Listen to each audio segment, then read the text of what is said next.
Pessoal, nesse vídeo irei falar para vocês um pouco sobre a história do cristianismo no Brasil.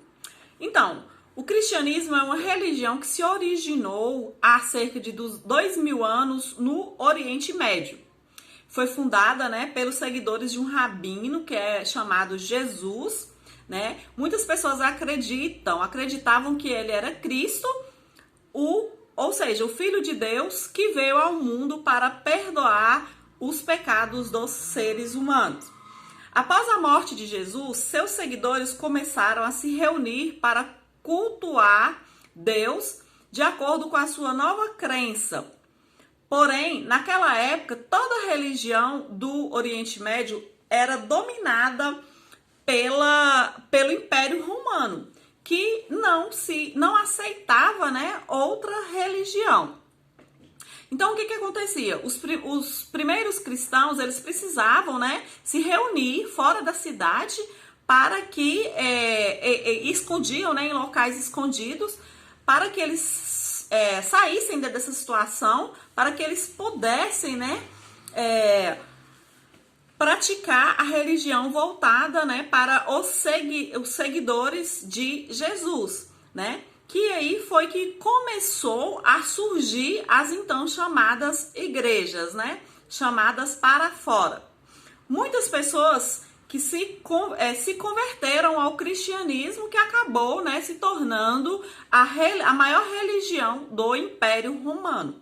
Nessa época, os cristãos eram membros, de uma única igreja. Por isso que era chamado a religião católica, que quer dizer o quê? Religião universal. Uma igreja que é para todos os cristãos. Então, a igreja cristã ficou conhecida como Igreja Católica Romana. O bispo de Roma recebeu esse título honroso, Que é o Papa, que quer dizer o quê? Pai, O pai da igreja católica. Então, a Igreja Católica, ofereceu sobre parte do Ocidente, teve uma influência muito grande no mundo. Na Europa, o cristianismo católico tornou-se a religião mais praticada, influenciando a formação política e cultural das nações. Portanto, Portugal era um país católico. Então, Portugal sendo um país católico, quando os portugueses vieram, colonizar o Brasil, eles trouxeram consigo a sua religião, que era a religião católica. E a impuseram nos índios, que aqui foram encontrados, e fizeram o mesmo também com os negros que eles trouxeram da África. O cristianismo católico foi a religião oficial do Brasil por força de lei, até a proclamação da República em 89. Bem perto da época, que os portugueses para chegar aqui no Brasil, houve uma divisão histórica da igreja cristã, que foi quando Martinho Lutero, um monge, revoltou com algumas práticas da igreja católica, que era a venda de indulgências, ou seja, o direito de ir para o paraíso depois da morte através das indulgências. Foi aí que ele escreveu as 95 teses, mostrando o que considerava inadequado na igreja. Aí Lutero divulgou esse texto para as pessoas, e enviou uma cópia para o Papa. Como resultado, ele foi excomungado, ou seja, expulso, Ele foi expulso da igreja católica.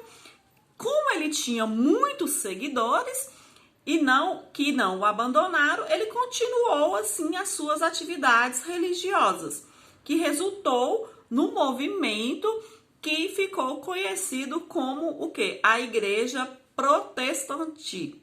Igreja Protestante, isso mesmo. O protestantismo ele se espalhou, pela Europa.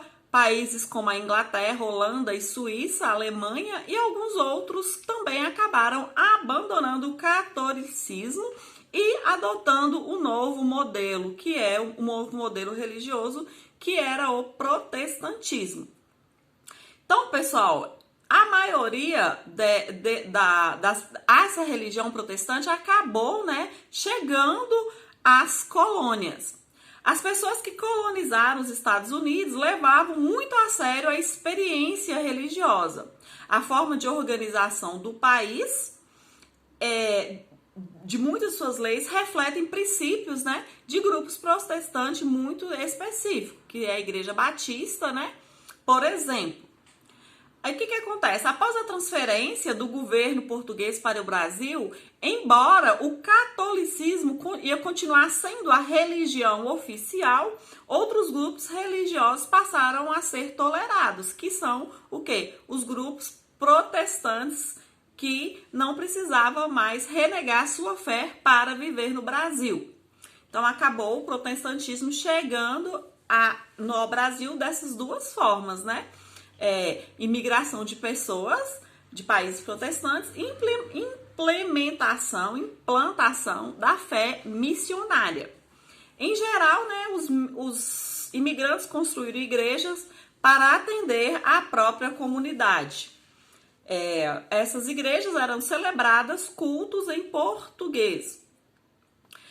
O protestantismo se popularizou no Brasil através do trabalho, né, de missionários americanos. Em primeiro momento vieram pastores, né, das igrejas metodistas e depois em outros grupos menores. Posteriormente vieram grupos que deram origem às igrejas pentecostais brasileiras. Depois que o protestantismo se instalou no Brasil, muitos líderes religiosos desejaram reorganizar sua igreja. Assim, vários movimentos foram fundados, como, por exemplo, a Igreja Pentecostal Deus é Amor. No Brasil, é comum que os protestantes sejam chamados de evangélicos, né? Devido a acreditarem que sua conduta traz o que foi ensinado por Jesus, né, nos evangelhos, não é isso? Então, pessoal, temos um quadro que vai estar especificando algumas características de católicos e protestantes. Católicos são monoteístas, né? Os protestantes e evangélicos também. Católicos acreditam que Jesus é Cristo, Filho de Deus, né? Os protestantes também. Os católicos acreditam na Bíblia, os protestantes também. Os católicos possuem um líder mundial, o Papa. Os evangélicos protestantes têm uma diferença nesse quesito. Cada grupo de igrejas, né, possuem o seu próprio líder. No catolicismo, o líder religioso, né, o ministro é chamado de padre, e no protestante evangélico, cada pessoa diante de Deus deve apresentar, o ministro é chamado de pastor ou referendo. Os católicos acreditam na intercessão dos santos, né, que são pessoas boas, que têm boas referências de vida, né, de santidade, e que já morreram e podem interceder a Deus em favor dos vivos.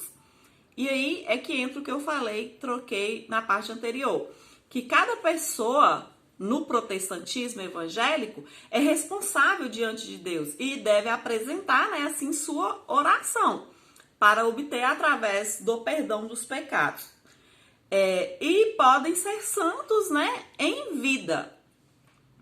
No catolicismo, eles utilizam a arte sacra como esculturas, né, que são o quê? As imagens de santos, pinturas, né? E no protestantismo evangélico, a maioria dos grupos não utilizam as imagens, embora alguns a aceitem. Então, pessoal, falei para vocês um pouco da história do cristianismo no Brasil. Espero que vocês tenham gostado. Beijo no coração de vocês.